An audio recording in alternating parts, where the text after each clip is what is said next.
মসজিদ আল মুস্তফা ঢাকার মধ্যে নির্মিত এমন একটি মসজিদ যার সৌন্দর্য প্রথম দেখাতেই মানুষকে মুগ্ধ করে। বিশাল সোনালী গম্বুজ, শান্ত পরিবেশের কারণে এটি এখন অনেক মানুষের আকর্ষণের কেন্দ্রবিন্দু। আসসালামু আলাইকুম দর্শক, আজকে আমি চলে এসেছি ঢাকার 100 ফিট রোডের পাশে অবস্থিত মসজিদ আল মুস্তফায়। চলুন ঘুরে দেখি এই দৃষ্টিনন্দন মসজিদটি।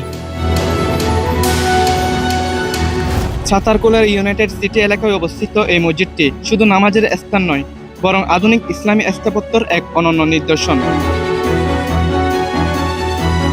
বিভিন্ন তথ্যসূত্র অনুযায়ী এই মসজিদটি প্রায় 300 কোটির উপরে ব্যয় হয়েছে বলে জানা যায়।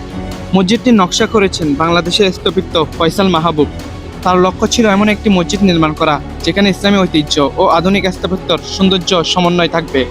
মসজিদের কালোবাহিক নকশা এবং সোনালী আরবি ক্যালিগ্রাফি অনেক পর্যটকদের কাছে কাবা শরীফের কথা মনে করিয়ে দেয়। তাই প্রথমবার এখানে আসা অনেকেই এর সৌন্দর্য মুগ্ধ হয়ে যান। ভিতরে প্রবেশ করলে চোখে পড়ে বিশাল নামাজের স্থান, খোলা পরিবেশ এবং দৃষ্টিনন্দন স্থাপত্যশৈলী। এখানে এমনভাবে নকশা করা হয়েছে যাতে দিনের অধিকাংশ সময় প্রাকৃতিক আলো ও বাতাস প্রবেশ করতে পারে।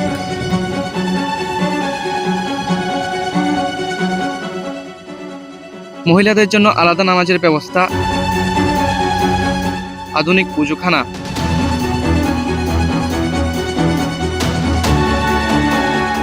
খোলা আট্রিয়াম, লিফট, এসকেলেটর এবং বিভিন্ন সুবিধা মিলিয়ে এটি একটি আধুনিক ও পরিপূর্ণ মসজিদ। এই মসজিদটিতে প্রায় মুসল্লি একসাথে নামাজ আদায় করতে পারে। শুধু নামাজ আদায়ের জন্য নয়, এই মসজিদটি অসাধারণ স্থাপত্য ও পরিবেশ উপভোগ করতেও প্রতিদিন অনেক মানুষ এখানে আসেন। ফটোগ্রাফার, ভ্রমণপ্রেমী এবং কন্টেন্ট ক্রিয়েটরদের কাছে এটি একটি জনপ্রিয় স্থান। বিশেষ করে সন্ধ্যার পর আলোকসজ্জায় মসজিদটির সৌন্দর্য আরও বেড়ে যায়, যা দর্শকদের জন্য এক ভিন্ন অভিজ্ঞতা তৈরি করে। সব মিলিয়ে মসজিদ আল মুস্তফা শুধু একটি মসজিদ নয়, বরং আধুনিক বাংলাদেশ ইসলামের স্থাপত্যের এক অসাধারণ উদাহরণ। দর্শক, আপনি যদি ঢাকার 100 ফিট রোডে আসেন তাহলে অবশ্যই এই মসজিদ থেকে একবার ঘুরে যাবেন। দর্শক, আজকের ভিডিওটি শেষ করছি। ভিডিওটি ভালো লাগলে লাইক, কমেন্ট, শেয়ার করে দিবেন। অবশ্যই ফলো করতে ভুলবেন না। আসসালামু আলাইকুম ওয়া রাহমাতুল্লাহি ওয়া বারাকাতুহু।